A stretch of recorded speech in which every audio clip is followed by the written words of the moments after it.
So good afternoon, all of you. Welcome to, we are just getting towards the last end of the program. So we just have a couple of sessions and a small session with Dr. Vermani and Dr. DeBroy after that. We'll just have a very quick discussion on the idea of social progress. And I have three esteemed panelists out here today. In fact, on the extreme left from me is Mark Esposito. Mark has been a very dear friend, and I think we always say that we are brothers from different mothers. He's one of my dearest friends ever. I would rather say he's like a lifeline for me in many, many ways. So Mark, it's been a privilege and a pleasure to have known you as a great friend. And then, of course, we have Som. Som comes from Delhi, but right now he's at Stanford for a year, doing a lot of, he's writing a book right now. I do not know on what, but he's writing a book. So that's where it is. Because he refused a couple of requests from my side, but because he's writing a book. But that's, that's how it is. And then we have Matthew on my left. And Matthew is somebody I've known for about, I think, 10 years or maybe 15 years. And Matthew is somebody who started the social progress imperative. And that is where we got connected. And in fact, Michael Porter I got connected there. And in fact, we do the social progress index for India and Indian states and districts. So Matthew has been one of the core idea generators of that index in many, many ways, with my very close friend and person, Michael Enright. Sorry.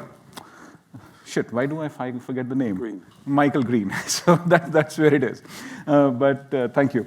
So that's where we are. But the discussion is going to be on the idea of social progress. If you really look at it, one of the central things that we were talking about in the last few days has been that economic development and social development has to go hand in hand. There is a lot that has actually happened within the country, but there is a huge journey or a huge yawning gap in a lot of things that needs to get covered. And we do see those through numbers as well. And I wanted to share a very quick set of slides with you. Are the slides for me there or not? Yeah, they did. Yeah. So, you know, like there are different ways in which we can actually slice and dice the data. And you can create different sets of measures. But in this case of ease of living, what we have tried to do is we have tried to look at the governmental scheme data and see how improvements have happened and what are the kind of gaps that actually exist. This is again an inspirational work from the Social Progress Index. This is not something that has been published, but just to share the numbers as to how we really look at things. So this was the idea of social progress and social and economic development. But what I really wanted to share with you was that when we really look at a framework like this, it is predominantly the idea of basic needs, elements of welfare, and scope of human betterment. What is it that the state can actually do to really improve the state of being for individuals? How can we actually improve the quality of life or ease of living for citizens? So if you really look at the predominant thinking in India right now, it has been that there are two pillars for growth or two pillars for success. Those two pillars are what you would call as ease of living and ease of doing business. And if we are able to set these two things right, then that is where the country does progress. Because if India wants to actually be a developed country by 2047, it is not only that it is going to be something like a country which is going to have $15,000, $20,000 per capita. It is also going to be about that how is the quality of infrastructure? What is it that we are able to do for our citizens? And that's something very, very important for us to see. But again, when we talked about the governmental data, again, social progress is an extension of that. So if you really look at the kind of schemes that the government has actually looked at, it is in terms of shelter, water, or when we talk about economic welfare, what are the kind of opportunities that exist? What is the digital infrastructure? What about mobility? And we have been talking about all these ideas. Again, let me give you an interesting perspective here, and that is that if you really talk about India, India is not just about just one single entity. You have to look at India from a factor in terms of saying that there is a spatial thing that happens. India is about different states. It is about different districts. As of today, if you really look at it, when you talk about states or districts, that there are 760-odd districts within the country. And there is a huge difference in quality of life or the set of opportunities that actually exist across those districts. 200 of India's districts contribute close to about 95% of India's GDP. There is one single district in India which contributes close to about 9.8% of India's exports. Two of the largest states in India contribute close to about 44% of India's exports. So what I'm really saying is that there is a spatial nature of things, that there is that diversion or thing that actually happens. In terms of the growth as well, in India, what you do notice is that there are 6 states which have answered the burden of growth in many, many ways.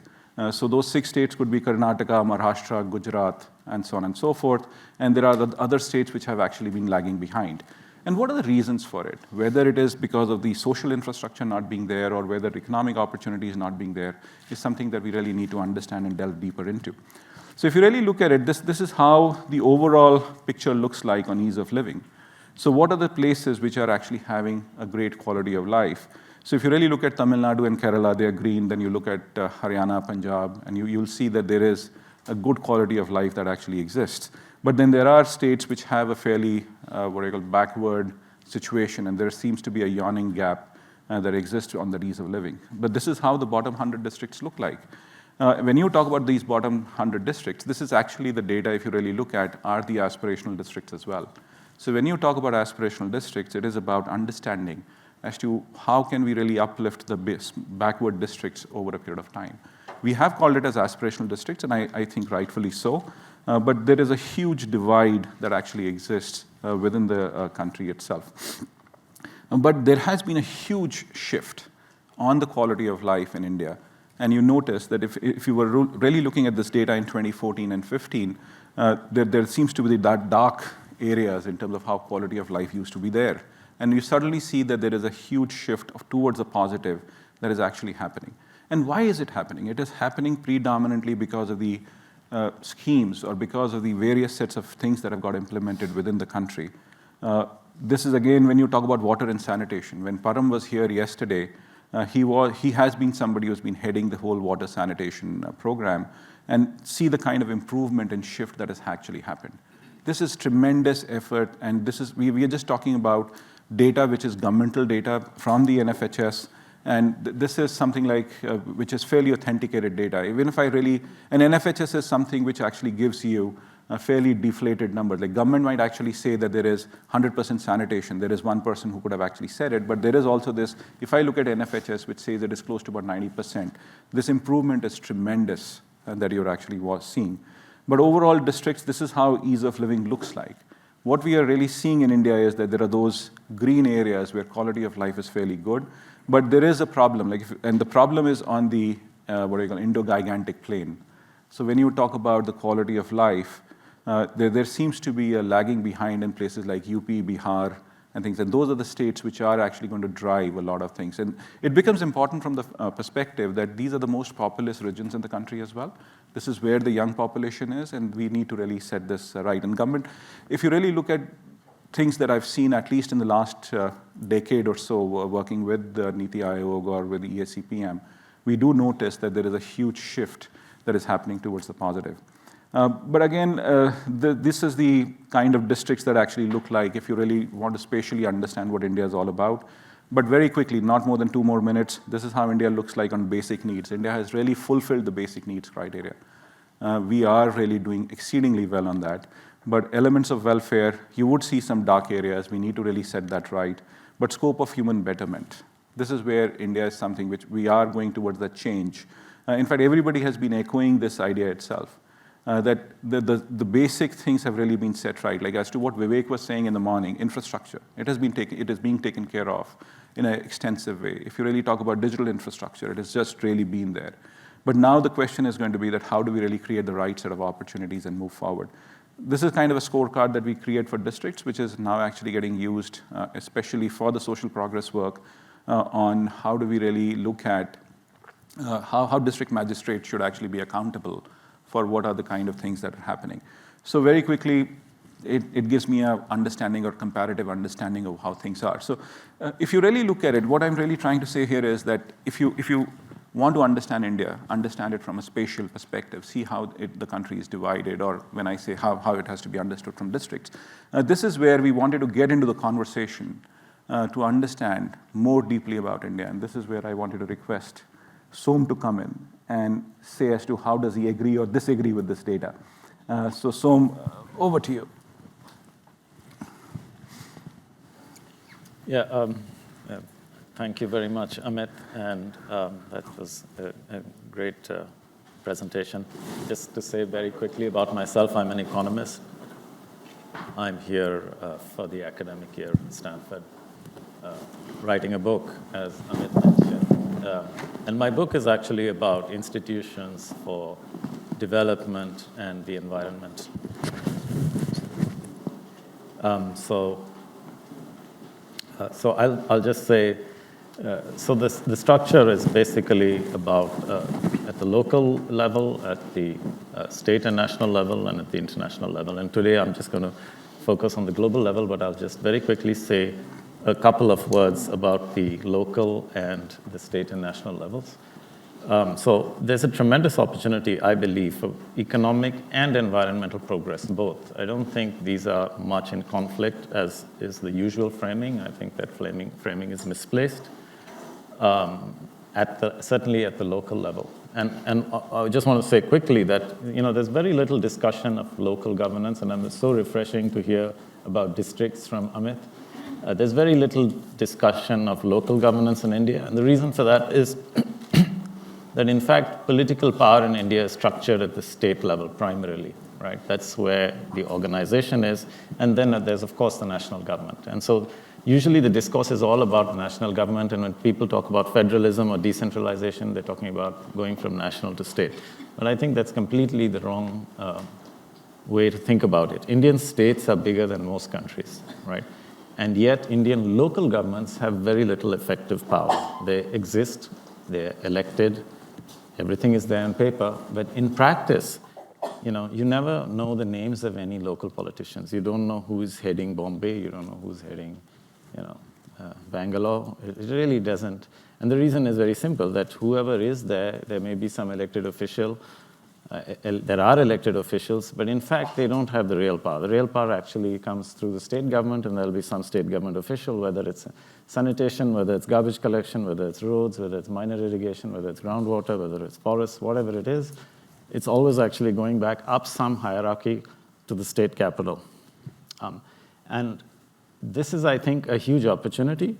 If we were to change the structure and we were to decentralize, then we'd be able to provide much better public goods. And I think public goods is really the key to understanding why there's really not a conflict between environmental improvements and economic growth. Because if you provide good public goods, good public services, good public infrastructure, then both of these things get better.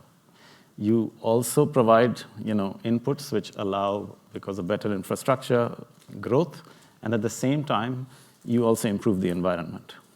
You remove congestion, you can remove pollution, you can provide cleanup, all these things. Now, because of this structural reason, which we inherited essentially from the British colonial rule, with the states being the center of authority, the decentralization has been attempted at various times, because people realize that, look, really local things should be done at the local level. It doesn't make sense to put it through some huge bureaucracy. But of course, the point is there's a political problem, right? The political problem is that state-level politicians, don't want to cede those powers, okay? So I think that the way forward is to really make local government, is to cede enough power to the local governments, a lot of authority, a lot of fiscal, administrative authority, so that it becomes attractive for people who are state legislators or ministers to actually say it's much more interesting and much better to be heading a local, at a district level if it's rural or a city, than to be somebody in the state legislature. And I really think that's the way we should go. And that's the only politically feasible way to do this decentralization. And I think this decentralization is absolutely essential to take the next step and to go forward. And the one more point I'd like to make is that I think that what we also need to do is we need to have pay for performance, and that should be linked to property tax revenues from the local jurisdiction for the elected local government heads. Because property tax revenues property tax values on which revenues depend are a very broad indicator of welfare, because they pick up not only incomes, but they also pick up amenities, including environmental amenities. And that's, I think, something that's really important. Okay, so I will stop there. I think that's the direction we have to go. On the state and national levels, I think we need, the fundamental problem is that we are still relatively low-income country, and therefore there are a lot of other issues which are at the top of the citizens and voters' agenda. And even though people do, it's not as if people don't care about the environment. They do, but it's typically not in the top 5 issues that enter electoral politics. And then, of course, that's the priority that people in government are going to give it at the end of the day. But I think so, for this reason, what we need to do is we basically need to kind of depoliticize the environmental regulation by making the pollution control boards more independent, a little arm's length from the political process, but give them one additional power, which is to levy pollution fees. Because if you do that, then there will be money coming in, and that's something that then state politicians, the state governments can use in directed ways. For example, to compensate industries by giving them funding to improve their technology and clean up and so on. So I think that's generally the direction we need to go. And the last thing I want to point out too is that I think there's a huge underestimation of what we're facing in terms of climate change. So when it comes to the global level, we need to be much more proactive. So let me just show you this. Those black areas are areas which are currently have an annual temperature greater than 29. But in 2070, if emissions go on the high emission pathway of the IPCC, then those shaded areas are going to have an annual temperature above 29. You look at where those places are today, they're in the Sahara Desert, right? So we are going to see a lot of change. And I want to point out, economic impacts in India have already been observed. For example, wheat yields are about 5% lower than they would have been if we hadn't had this roughly 1 degree increase that we've had in the last 40 years or so. Rice production is also a few percentage points lower. These impacts are not very big, but they are heavily concentrated more on the poor, okay? Manufacturing has also been affected. Output is about 2% lower, again, than it would have been. So here you can see this is from data which is at the daily frequency or even higher frequency, and you can see that the gray ones are where you have climate-controlled environments. The pink ones are where you don't have climate-controlled environments, and you can clearly see the difference, that as the temperature rises, productivity falls. Okay, this is from daily frequency data. The informal sector, because people are working outdoors, much more exposed, much heavier physical labor, and you can see that the income losses are really much, much larger. You're talking about 20% loss for a 1 degree increase in wet bulb temperature, which corresponds to about a 2 degree increase in average temperature. And what's to come is actually much worse. These graphs are showing you what's happening to glacier, predicted to happen to glacier mass in the various parts of the mountains to the north. And as you can see, the declines are predicted to be very large. Sea level rise. Here is a map which shows you land projected to be below the high tide line in 2030, which means on average it'll flood with seawater once a day.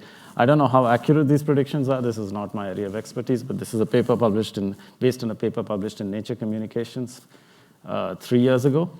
And you can see these areas are in fact frighteningly big. If you look at that red patch there in West Bengal, that's about 10 million people living there.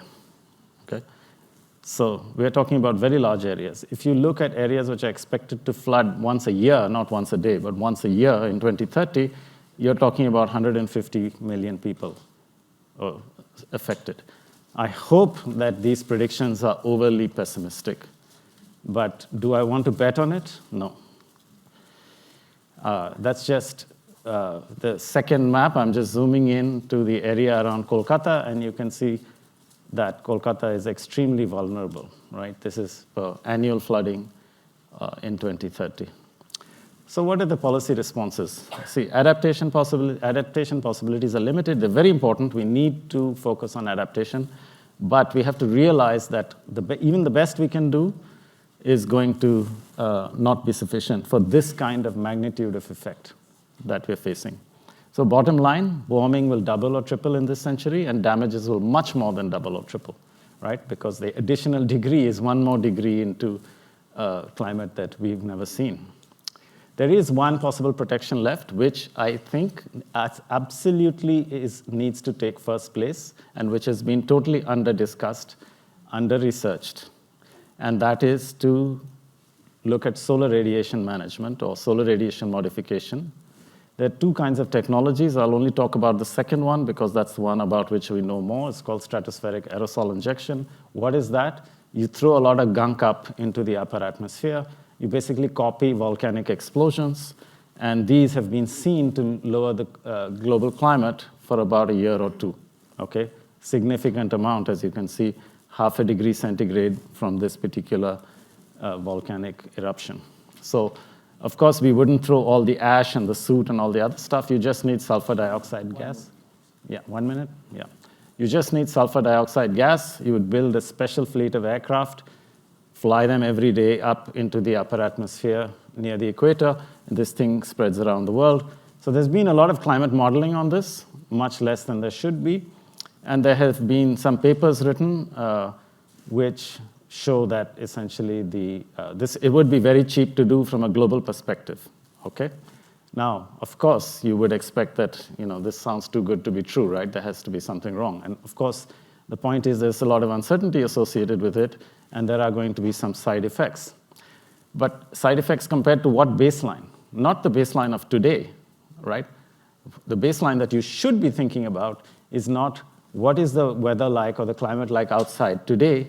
It is what is it going to be like in 20 years or 30 years or 50 years, right? And the answer is it's not going to be what you have experienced all your life. What we are going to experience is going to be outside the range of what you have experienced or any other human has experienced. Right? So what is the conclusion? We should invest much more. We have the capacity. India in particular has the capacity to do the science. We should invest much more, and R&D is relatively something which is very cheap. And we also need to draw the international community in. We should take the lead to say that the international community needs to take the lead on research, all aspects of solar radiation modification. What are the risks? What are the possible benefits? What are the costs? How to optimize it? What are the new technologies? How, if we are ever going to deploy this, and I think it's a question of when, not if we are ever going to deploy this, then how should it be governed, and so on. So we need to have that conversation. Thank you. Thank you, Som. Thanks a lot. We'll come back to the questions for you. I have a lot of questions for you. So, Mark, I have shared this idea of ease of living, and I was just talking about it. And then, of course, Som was talking about the climate issues that are going to be there. And you've been somebody who's been associated with the idea of social progress. Right? So how do you really create some kind of a synergy between these two thoughts? Because, of course, within the social progress frame, we do talk about environment, which has a huge impact. And so how do you really look at this? So first of all, it's fascinating to see how research is pointing out in the same direction we already know. And now I've been seemingly ignoring the signal simply because we can't measure the impact of this signal. So the conversation on the social progress is fundamentally a conversation on measurements, which I think is a required one.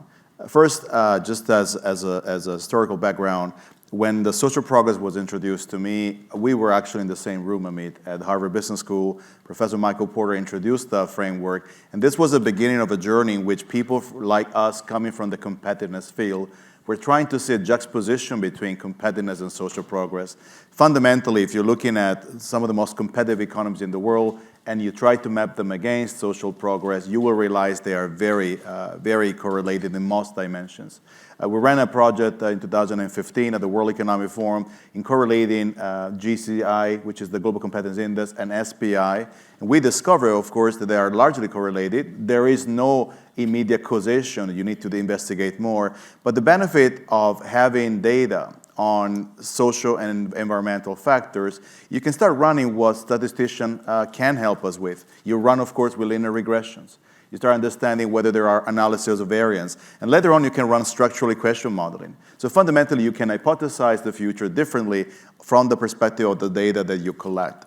There's also a conversation on why should we do this. And I think a country like India that is looking at prosperous growth should ask the question, if we're growing by 7%, what does it really mean? And what expenses are we externalizing the cost?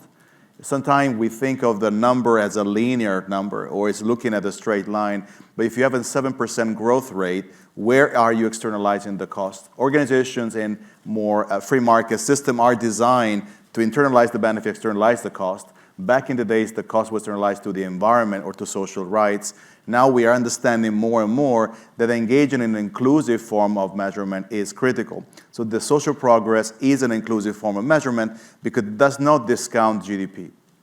It simply expanded by asking the question, if you're having economic performance and you expand it in non-financial performance, how do you perform now? If you expanded the number of indicators you're measuring, GDP is a really simple indicator. It was originating the mindset of the 20th century right after the Great Depression. So it was a crisis management tool. So the fact that we are using GDP today without the filtering of the context of today is a great conceptual fallacy. We should understand that GDP does what it's designed to do, but the challenge we're facing in the world, and the previous presentations show you just an inkling of that, requires a different way of rethinking measurement. So what's the incentive? I think is really where I'd like you to start thinking. Well, when you're looking at countries that are capable of integrating inclusive indicators, they're countries that are largely going to decrease and mitigate some of this cost. The mitigation of climate, the mitigation of social costs, the mitigation of disenfranchisement. But let me give you an example which is sometimes not a given. If you're looking at the map of the UK, right at the level of Brexit, and you're trying to measure the digital integration of regions via of the vote, you realize the more integrated region they voted to remain, less integrated region they voted to leave. There's a strong correlation between the political radicalization we're looking at the world and how socially progressive or not regions are. The ideology of politics today should consider that when areas of the world are not integrated in a more comprehensive measurement, what you tend to see is a shifting of the political opinion towards some form of polarization.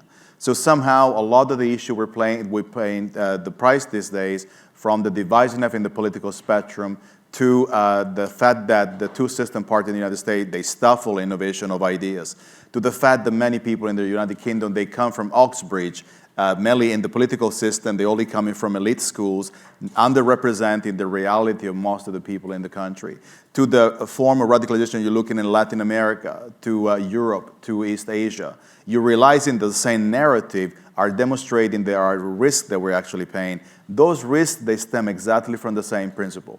The fact that we're not capable of measuring and therefore building accountability for what growth is all about. So I think one of the reflections, Amit, that we have to make in a constituents like this, where we're looking at the future of India, is how do we use the proper measurement for the type of growth we want to have, rather than assuming that GDP by itself will make it happen, because it won't, as a matter of fact.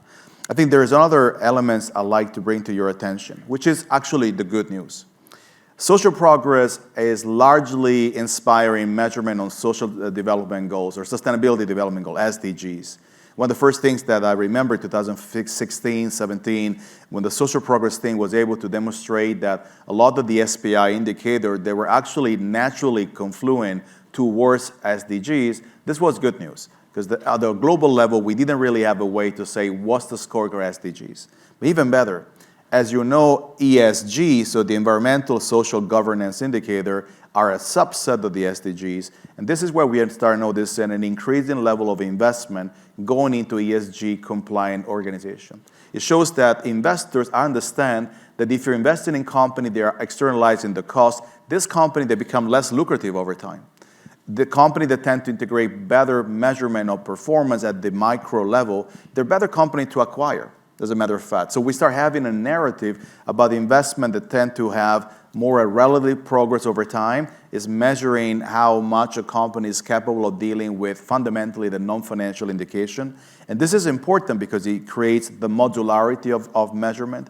It creates the targeting of the investment towards specific areas, and actually is really localizing much more, which is a conversation we were having before, shifting from a federal system that reflecting a 20th century ideology to a 21st century ideology, much more about diffusion of power at the local institutions. We see this already in many European municipalities. Mayors are fundamentally driving the environmental revolution in Europe, not federal countries.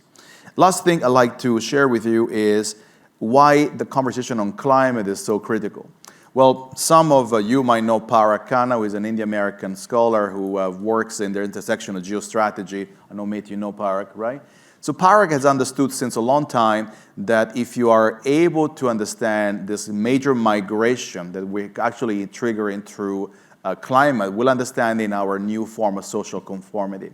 And one of the things he did lately was to study that modeling climate will largely impact infrastructure. Because if you have a climate fragile infrastructure, or you don't have a climate resilient infrastructure, those infrastructure, they'll go under a significant amount of distress. Is also understanding that if you can algorithmically calculate the climate modeling and the impact on infrastructure, you can shape the nature of investments. So one of the reasons why a country like India should think about social progress is not only for goodwill. Remember, when Porter used to tell us, it's never about goodwill, it's always about self-interest. The self-interest is having a comprehensive form of measurement in which rethinking the impact of climate should be moving into the degree of mitigation and adaptation, and you can only do that if you measure it.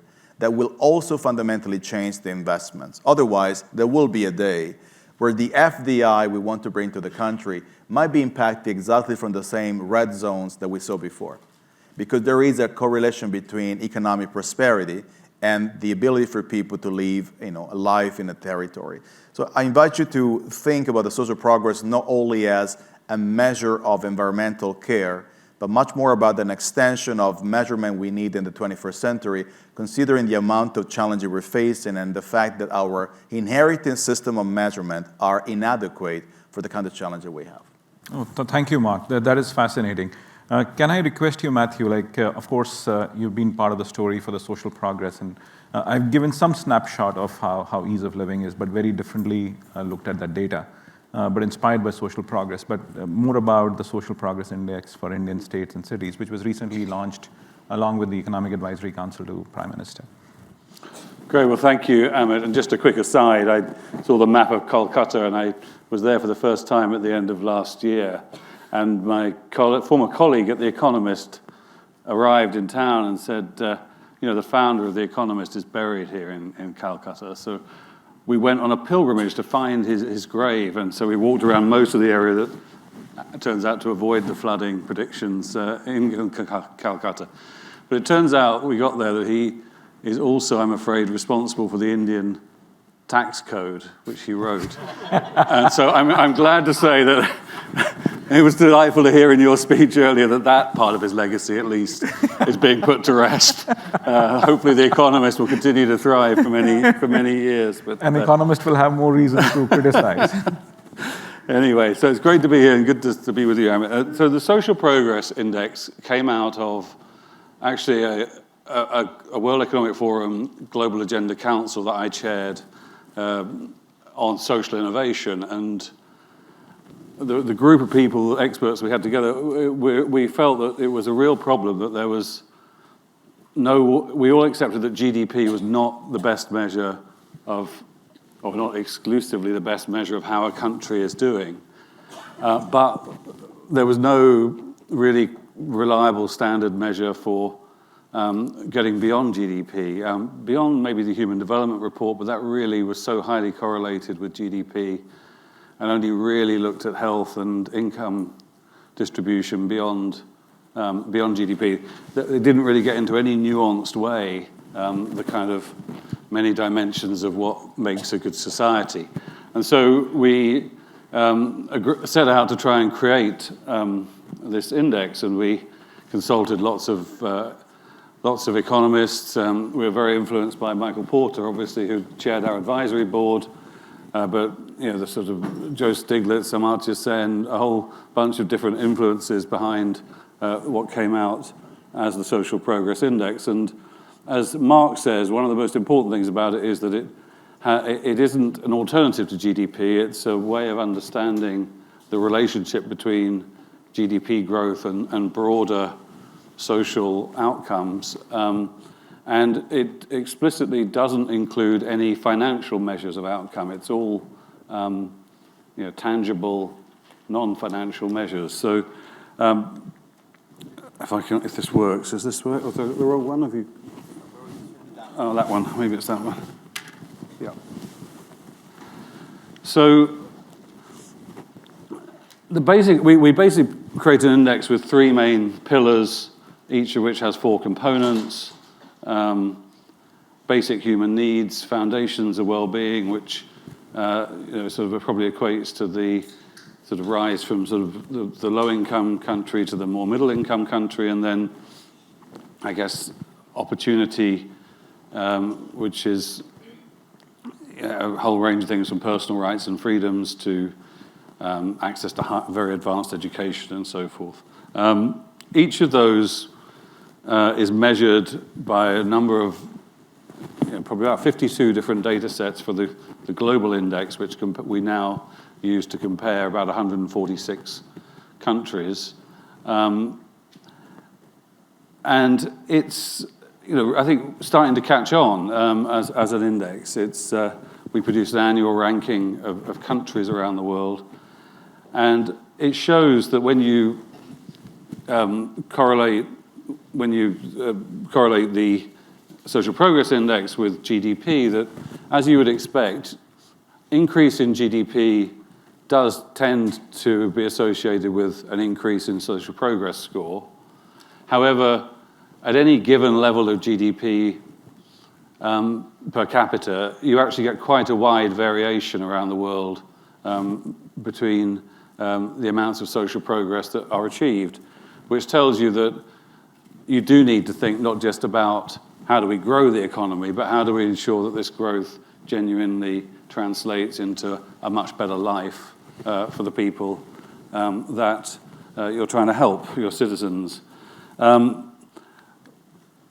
If you look around the world, India, over the last 10 years or 11 years, which is when we've been measuring the social progress index, India is one of the most significant improvers. It's gone up by 8.49 points, and the SPI score is out of 100.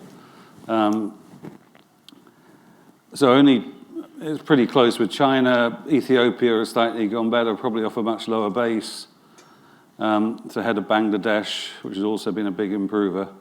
And per the comments that we had in the great speech before lunch, I mean, a lot of the reasons that India has improved have been because it's been addressing its basic needs very effectively. So that left-hand column in the social progress index score has done really well. We've seen improvements of 9.6 points in basic medical care and nutrition, water and sanitation up 18.8 points, shelter up 20.9 points, access to information up 37.8 points, and health and wellness up 9 points. So I think one of the things I'm really interested in watching India as it goes forward is that you would expect to see, as the vision of them becoming a middle income and upper middle income country, and then ultimately a high income country plays out, that you would expect to see the social progress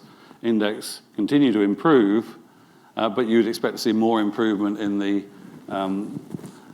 foundations of well-being and the opportunity columns. And so that's going to be exciting to watch unfold. One of the themes that we've seen around the world is that people have said, well, the national level thing is all well and good, but what we really need as policymakers and decision makers is to go much more local and actually see within a country, can you compare each other effectively? Can you start having a competition between local politicians around the country to actually improve relative to each other and so forth? And so we've started producing local indices in various parts of the world.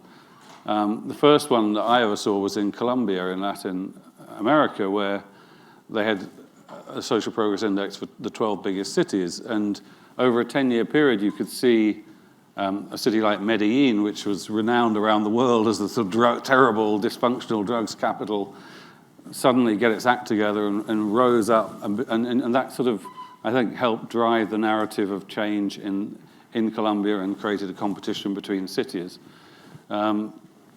In India, we're just so excited by the sheer scale of the ambition of this partnership that Amit has helped bring about to measure social progress at the state and regional level and right down to the district level. And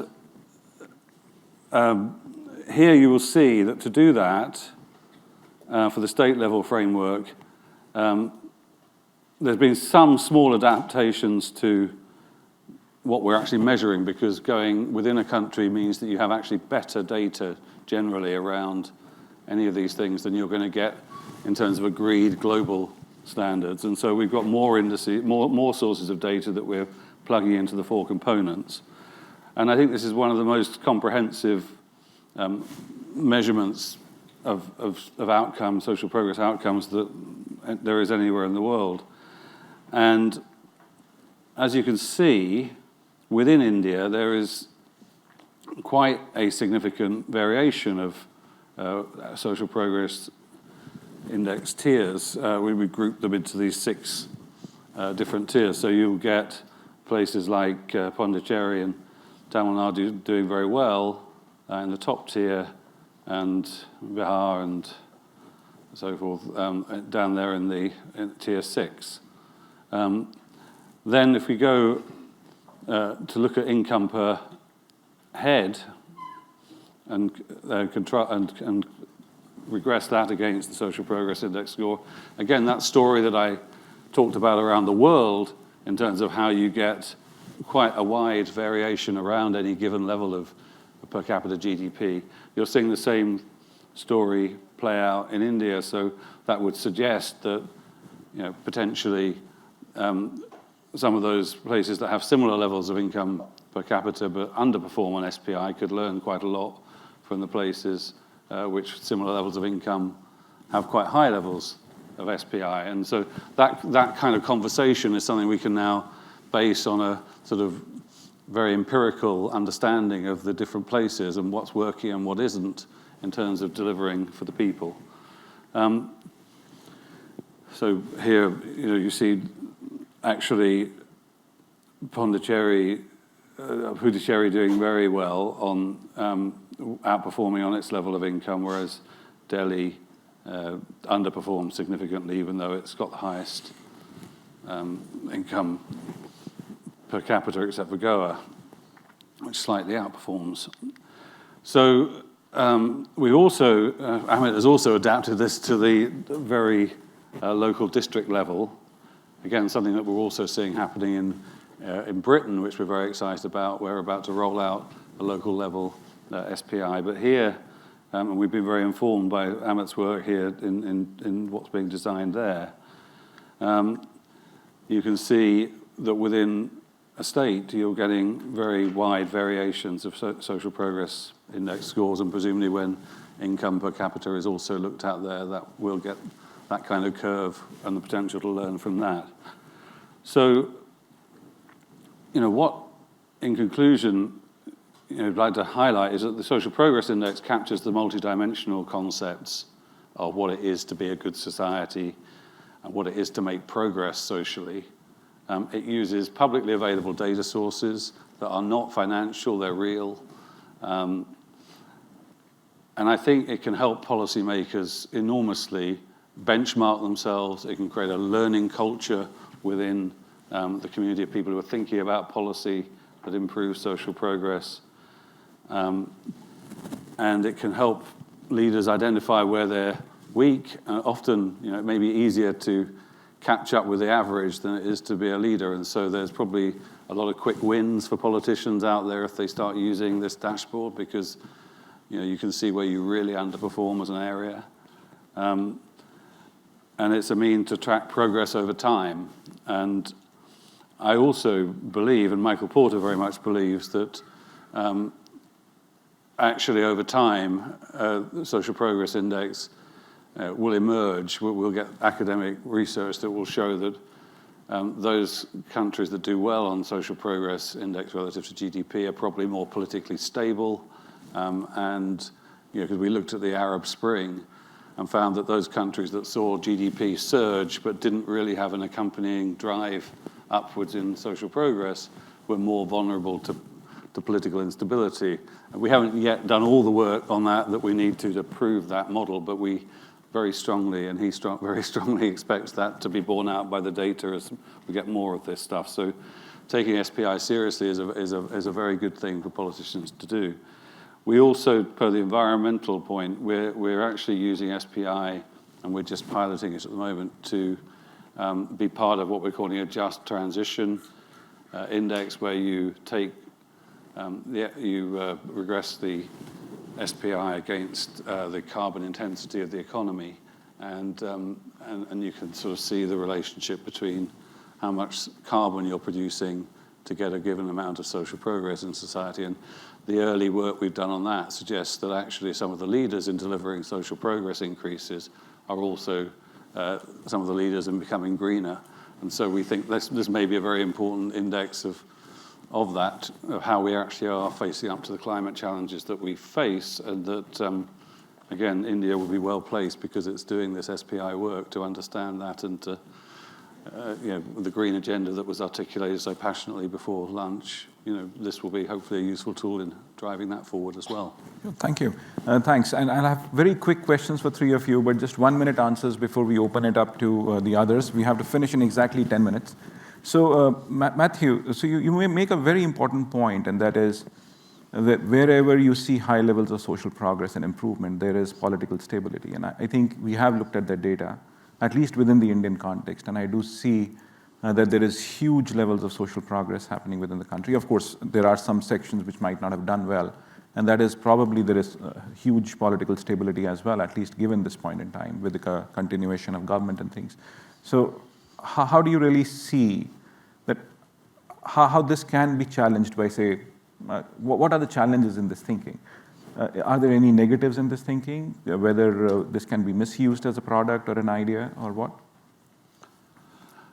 I mean, we did a lot of consultation before deciding what went into the index, what the components were. And I think there's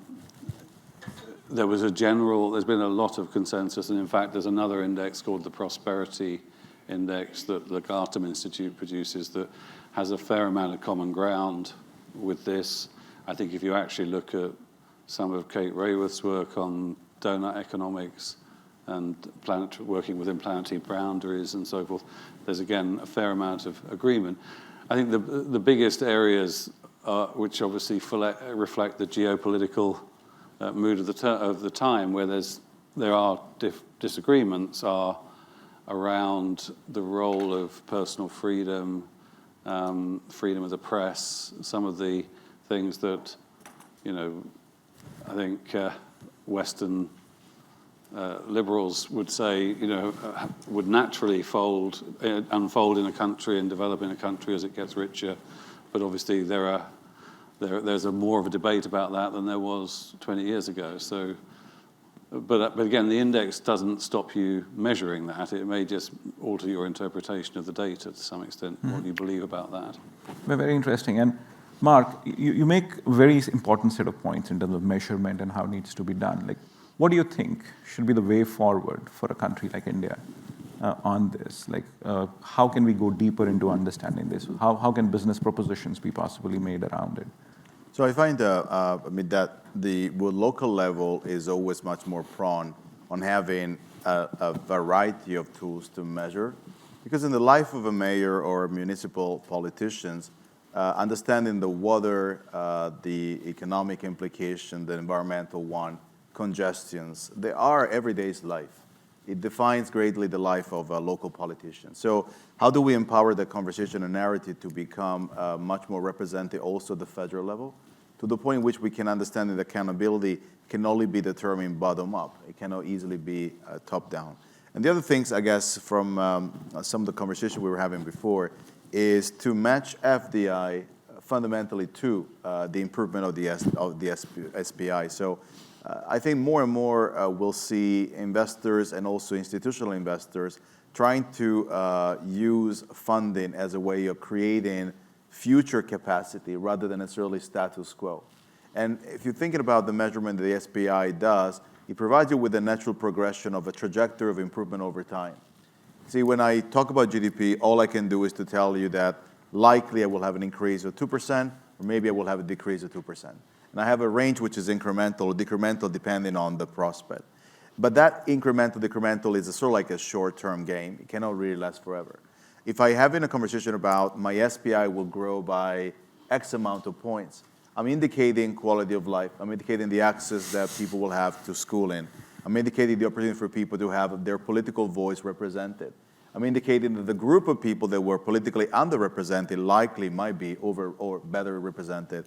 I'm indicating that there are global institutions that are generating research.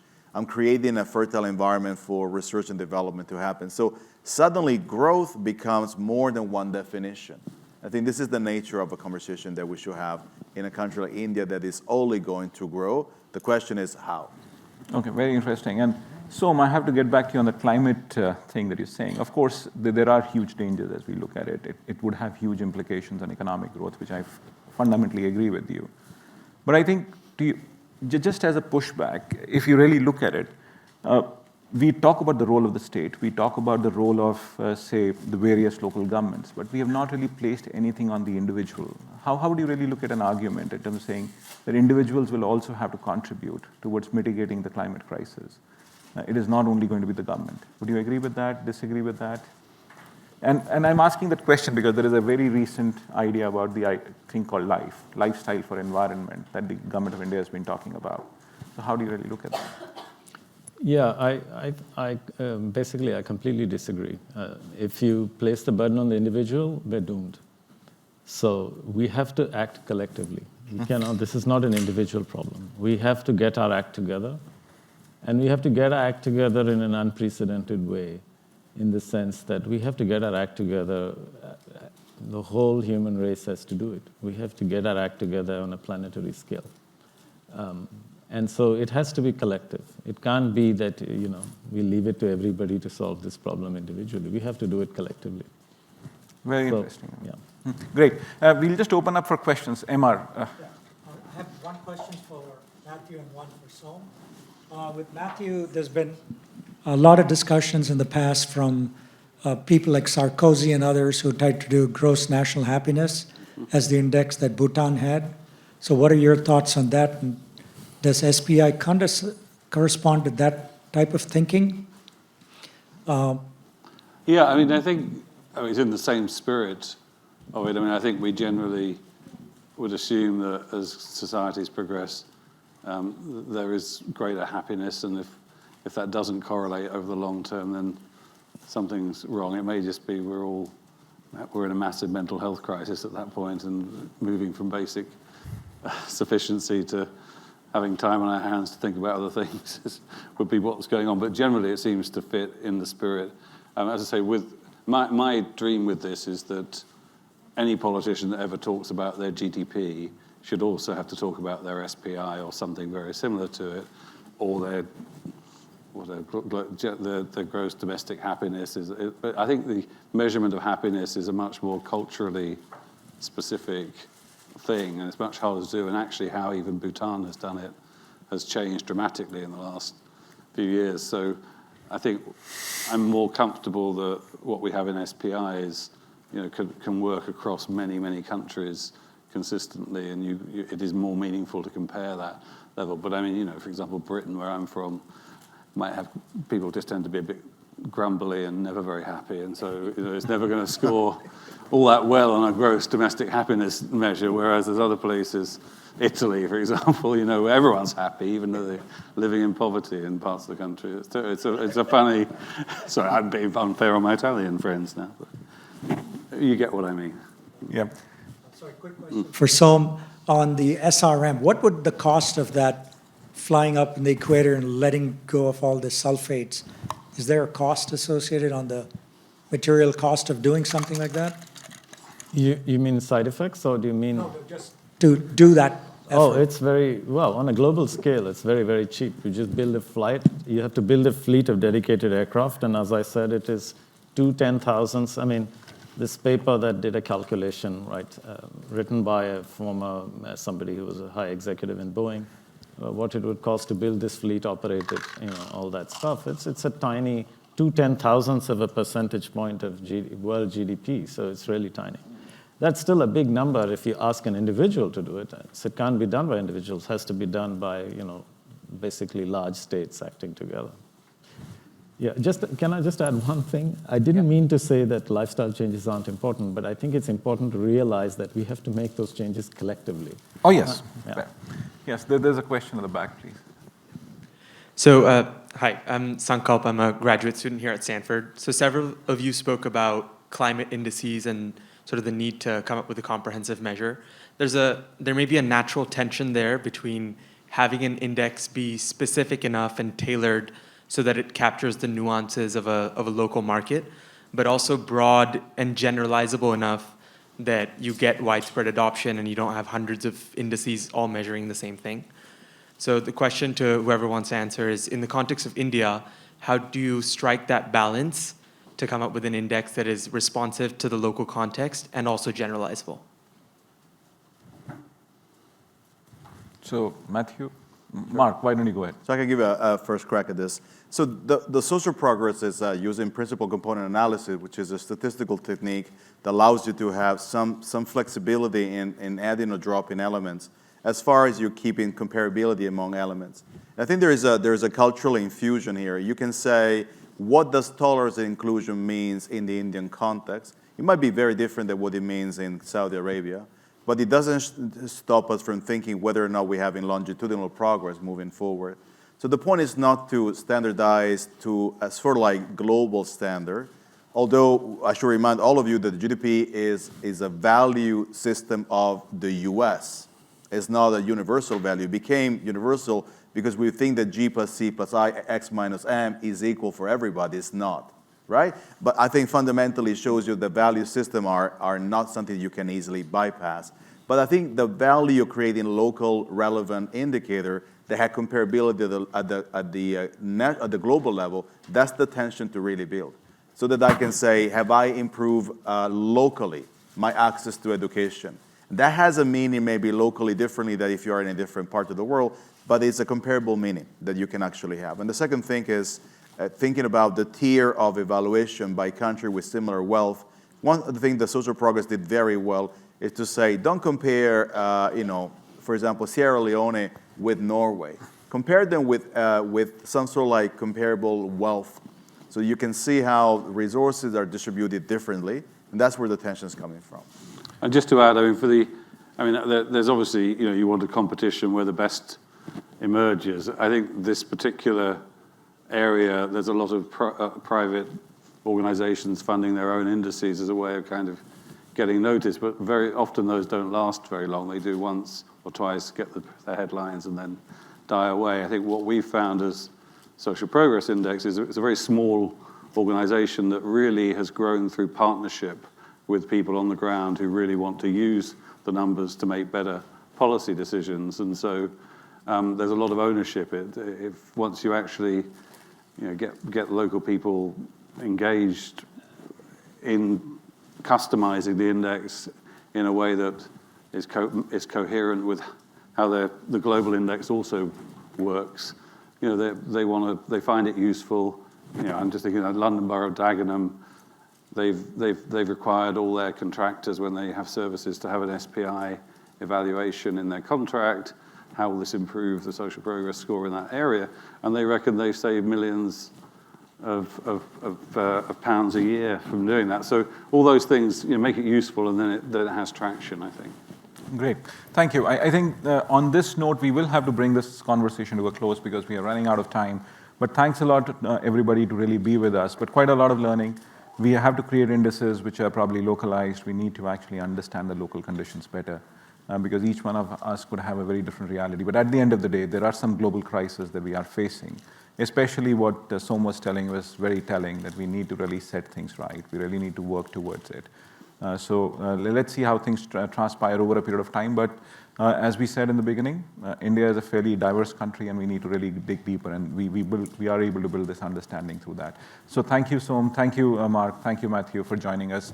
We'll have a quick break now, and 10 minutes, we'll be back on the stage, please. Within the 10 minutes, please. Thank you.